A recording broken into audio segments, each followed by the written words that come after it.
Practice हम सब जानते हैं एग्जाम क्रैक करने के लिए कितनी इंपॉर्टेंट है, लेकिन रिजल्ट्स आपको तभी मिलते हैं जब आप प्रैक्टिस सही तरीके से करते हो। ओके, तो आज हम इस वीडियो में 5 ऐसे स्टेप्स देखेंगे जिसको जानने, समझने और अप्लाई करने के बाद आप एक अनस्टॉपेबल एग्जाम क्रैकिंग मशीन बनोगे।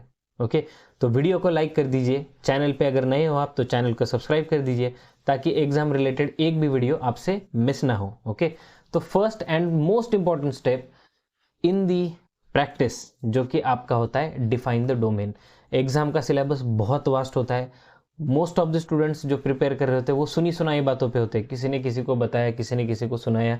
ऐसा नहीं करना है, डोमेन डिफाइन कीजिए। एग्जैक्टली पढ़ाई करनी क्या है, उसके लिए कहाँ से आप मटेरियल इकट्ठा करोगे, तो follow PYQ which is previous year questions. Okay, अगर आपने अभी तक किया नहीं है, do it first hand. Most of the time जो मेरे चैनल पे लोग हैं उनको इसमें ज़्यादा दिक्कत नहीं आएगी, क्योंकि मैं खुद इस प्रोसेस से जा चुका हूँ। मैंने खुद एग्ज़ाम क्रैक किया है, खुद एग्ज़ाम क्रैक करने के लिए ये सब प्रोसेस मैंने की है। तो मेरे जो भी वीडियोज़ है पिन पॉइंटेड एग्ज़ाम रिलेटेड ही होंगे, सो उसमें ज़्यादा दिक्कत नहीं है। लेकिन फिर भी मैं सजेस्ट करूँगा आप इसे फर्स्ट हैंड एक बार गो थ्रू कीजिए ताकि आपको भी वो नॉलेज मिले। ओके, उसके बाद आपको करना क्या है, नोट पैटर्न्स।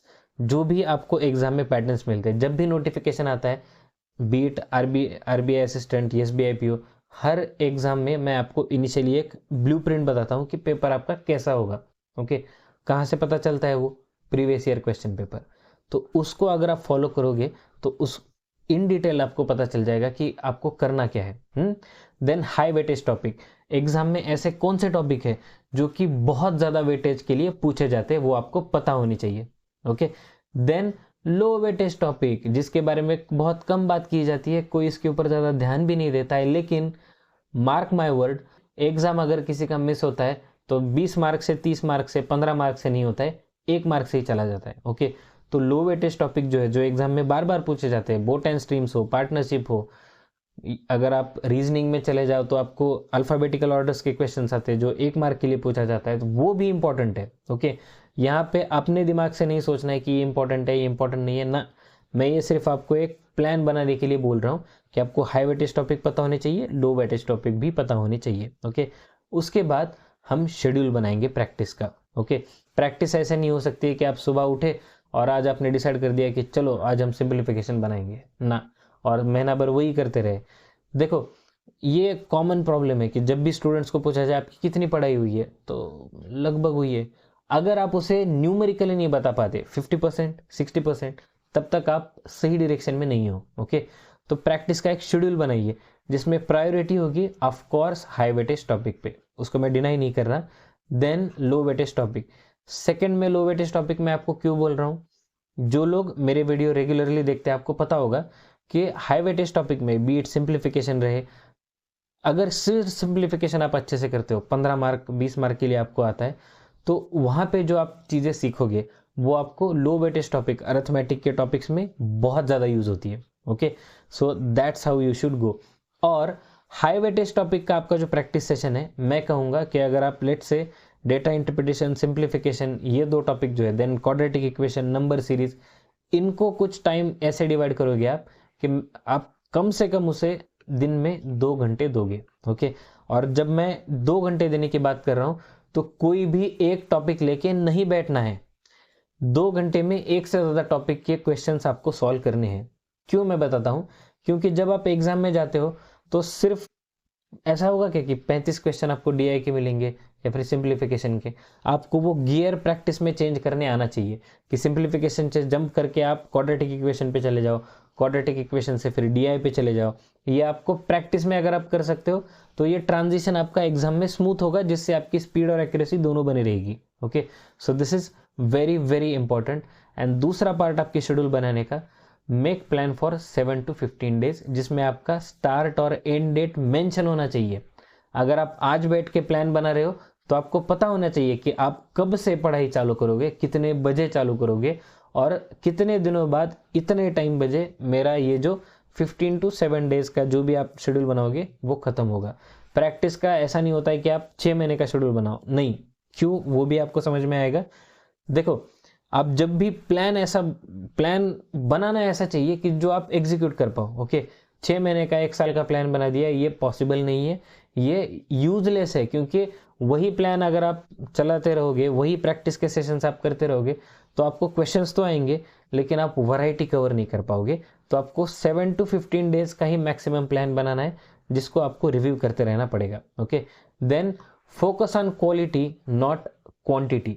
ये सबसे इंपॉर्टेंट पॉइंट है कि जब भी आप प्रैक्टिस करते हो, मैं ये बहुत बार बहुत स्टूडेंट से सुनता हूँ कि आज हमने सिंप्लीफिकेशन के 100 क्वेश्चन सॉल्व कर दिए, 2 मॉक टेस्ट दे दिए, एक दिन में 2 मॉक टेस्ट दे दिए। तो मेरा एक ही क्वेश्चन होता है उनसे कि अगर आप इतने 100 क्वेश्चन आप सिंप्लीफिकेशन के सॉल्व कर रहे हो या फिर 2 मॉक पेपर सॉल्व कर रहे हो, तो आप जो क्वेश्चन नहीं आते हैं, जो जिनके लिए आपको टाइम ज़्यादा लगता है, जिनके आंसर आपको एग्जाम में बने ही नहीं है, उसका क्या करते हो? अगर आप ऐसे क्वेश्चन स्किप कर देते हो तो माय फ्रेंड, आपके स्किल सेट कभी भी इंप्रूव नहीं होंगे। ओके, प्रैक्टिस का सबसे इंपॉर्टेंट पॉइंट होता है कि जो चीज़ें आपको अभी नहीं आ रही है वो कल आपको आनी चाहिए। Okay, that's the main motto of practice. Okay, तो मान लो आज अगर आपने फॉर एग्जाम्पल 20 क्वेश्चन सॉल्व किए सिंप्लीफिकेशन के। ओके, तो 20 क्वेश्चंस में से 15 आपके बन गए, आराम से आ गया आंसर, टाइम में भी आ गया, कोई दिक्कत नहीं है। लेकिन 5 क्वेश्चन ऐसे थे जिसका आपको समझ में नहीं आया आंसर कैसे निकालना है, तो आपका टाइम वहां पे ज़्यादा अलोकेट होना चाहिए। अगर आप ये 20 क्वेश्चन अटेम्प्ट करने के लिए 1 घंटा दे रहे हो ना, तो मैं इसमें कोई बुरी बात नहीं मानता कि ये 5 क्वेश्चन डिटेल में समझने के लिए अगर आप इसके लिए 1 घंटा और देते हो, बढ़िया बात है। क्योंकि अगर आप इन सिर्फ 5 क्वेश्चंस के लिए 1 घंटा दोगे, उसकी डिटेल अंडरस्टैंडिंग आप में डेवलप करोगे, तो एग्जाम में जब वो क्वेश्चन आएगा आप आराम से कर जाओगे। ओके, जो लोग डिफिकल्ट क्वेश्चन स्किप करते हैं उन्हीं को एग्जाम में दिक्कतें आती है। आपको जब भी क्वेश्चन ऐसे सामने आए जो कि आपने नहीं किए सॉल्व, अभी आपको एग्जाम नहीं में प्रैक्टिस में सॉल्व नहीं हो रहे, तो आपको कहीं ना कहीं मेथड्स में आपको वर्क करना पड़ेगा, आपके जो स्किल सेट है वो इम्प्रूव करने पड़ेंगे। देन स्किल सेट कैसे इम्प्रूव होंगे? Design your own methods. Okay, मैं आपको बहुत सारे वीडियोस में शॉर्ट ट्रिक्स बताता हूँ, अलग अलग तरह के ट्रिक्स बताता हूँ कि क्वेश्चन सॉल्व कैसे करने हैं। ओके, लेकिन मेरा हमेशा से ये फोकस रहा है कि आप खुद से ट्रिक्स डेवलप करना सीखो, खुद से अपनी मेथड्स डिज़ाइन करो। जब तक आप ये चीज़ नहीं सीखोगे, एग्जाम में आपकी स्पीड नहीं आएगी। किसी दूसरे के ट्रिक से मान के चलो कि सहवाग बैटिंग कर रहे हैं और उसको यॉर्कर बॉल कर दिया है, और सहवाग ने चाहा कि मैं धोनी जैसा ही हेलीकॉप्टर शॉट मारूंगा, हो सकता है ऐसा? नहीं। आपको खुद के अपने टेक्निक्स अप्लाई करने पड़ेंगे, आपको खुद के अपने डिज़ाइन करने पड़ेंगे मेथड्स। और वो कब करोगे आप? इन 5 क्वेश्चंस पे जो आपको नहीं आए हैं। Okay, then don't over solve same type of questions. Okay, मान लो जैसे मैंने लास्ट टाइम एक टेबल्स के ऊपर वीडियो बनाया था कि आपको टेबल्स कोई भी नंबर हो कैसे बनाना है, उसका डिटेल्ड मैंने एनालिसिस दिया था। तो आप प्रैक्टिस करने बैठ गए, टेबल ही टेबल बना रहे हो आप, क्या होगा उससे? ओके, मान लो सिंप्लीफिकेशन का एक अच्छा सा लेक्चर देखा आपने, सिंप्लीफिकेशन के ही क्वेश्चन सॉल्व करते बैठे हो, बहुत अच्छे से सारे के सारे क्वेश्चन सॉल्व हो रहे हैं, वेरी गुड। बाकी टॉपिक्स का क्या? ओके, तो टाइम अलॉट करना है, एक जस्टिस होना चाहिए आपकी प्रैक्टिस में कि हर टॉपिक के लिए, हर तरह के टॉपिक के लिए आपका एक इवन डिस्ट्रीब्यूशन होना चाहिए, तब आपको रिजल्ट्स दिखेंगे। नेक्स्ट पॉइंट है आपका fail more to never fail. ये एक चीज़ बहुत इंपॉर्टेंट है। जब आप प्रैक्टिस करते हो ना, तो आपको ऐसे क्वेश्चंस मिलेंगे जहाँ पे आप क्वेश्चन सही से सॉल्व नहीं कर पाओगे। एक तो आपका टाइम ज़्यादा जाएगा या फिर आपके आंसर बनेंगे ही नहीं। ऐसे क्वेश्चंस जो आपको प्रैक्टिस के दरमियान आते हैं और उनको आप रिजॉल्व करते हो, उनको आप सॉल्यूशन बनाते हो, उनके ट्रिक्स, उनके मेथड्स आप समझते हो, वो आपको एग्ज़ाम में हेल्प करते हैं। जो आप प्रैक्टिस में फेल होते हो वो एग्ज़ाम में कभी भी फेल नहीं होंगे। ओके, उसके लिए क्या करना है आपको? Learn from unsolved. जो भी आपके अनसॉल्व्ड क्वेश्चंस है उससे सीखो। Then upgrade skill set. जो क्वेश्चंस आपने सॉल्व किए थे लेकिन नहीं आंसर आए, वो बनाते बनाते आप कुछ नई चीज़ें सीखोगे। ओके, उससे आपका कॉन्फिडेंस बूस्ट होगा, उससे आपकी नॉलेज बूस्ट होगी, उसके आपकी ब्रेन कैपेसिटी डेवलप होगी, जिससे आपके आंसर्स बहुत आसानी से आएंगे। और सबसे इंपॉर्टेंट पॉइंट, इसको एज ए चैलेंज लीजिए कि जो आप क्वेश्चन सॉल्व नहीं कर पाते ना, उसको चैलेंज की तरह लीजिए जल्दी से गूगल पे जाके यूट्यूब पे जाके आंसर नहीं देखना है, वेट थोड़ा सा, इसको स्ट्रेस दो, कुछ नहीं होगा, सोचो तो सही कि किस तरीके से आंसर बनाना है। ओके, अगर नहीं आता है तो हम तो बैठे ही यहाँ पे बता ही देंगे आपको। Okay, last and most important step, review, adopt and improvise. Okay, अगर आपने 7 डेज का प्लान बनाया है तो आपका वीकली रिव्यू होना चाहिए प्लान का। आप प्लान में कितना % एग्जीक्यूशन दे रहे हो, एग्जीक्यूशन करते वक्त आपको क्या क्या दिक्कतें आ रही है। ओके, तो इन सब चीज़ों को समझते वक्त, मान लो कि अगर आपने प्रैक्टिस करते वक्त आपको समझ में आया कि क्वाड्रेटिक इक्वेशन अच्छे से नहीं जम रहे, और प्रैक्टिस करते वक्त ही आपको समझ में आ गया कि सिंप्लीफिकेशन के क्वेश्चन मुझे अच्छे से जम रहे, तो अब आप क्या करोगे कि allot more time to challenging topics.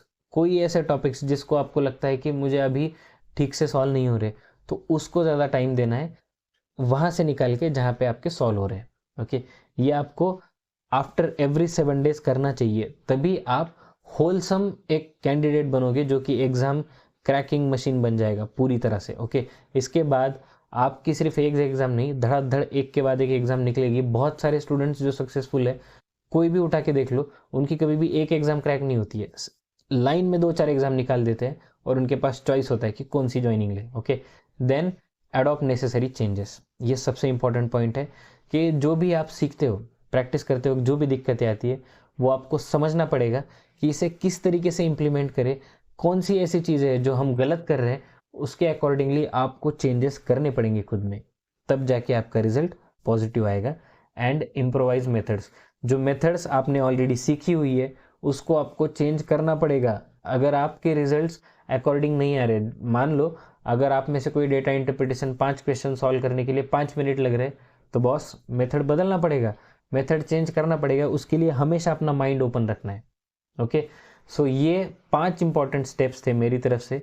अगर आप इसमें से कोई 1-2 अभी फॉलो करते हो तो बाकी के स्टेप्स उसमें जोड़ दो, एंड मार्क माई वर्ड्स, इसके बाद आप एक अनस्टॉपेबल एग्जाम क्रैकिंग मशीन ज़रूर बनोगे। सिर्फ जो आरबीआई असिस्टेंट, एसबीआई पीओ वगैरह सोच रहे हो ना, लाइन से एग्जाम निकलेंगे आपके पास चॉइस होगा कौन सी एग्जाम क्रैक करने के बाद आपको ज्वाइन करना है। Okay, with this brainstorming session, this is your IBPS professor Aditya Deshpande signing off for today. Thank you guys. Thanks a lot.